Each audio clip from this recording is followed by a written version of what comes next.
How to delete all saved videos on TikTok. Now, to be able to delete all saved videos on TikTok, first thing you need to do is to go ahead and open TikTok into your device. And then once you're on TikTok, make sure that you're signed in to the correct account. And then once that is done, click on your profile icon at the bottom right corner of your screen.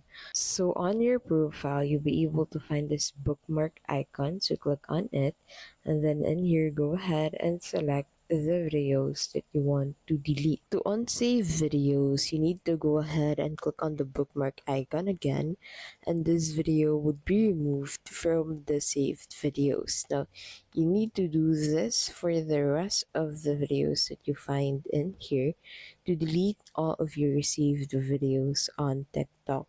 So there is no bulk delete way to delete your bookmarks on TikTok. The only way for you to delete all your saved videos on TikTok is to do it one by one. And that is how you can basically delete all saved videos on TikTok.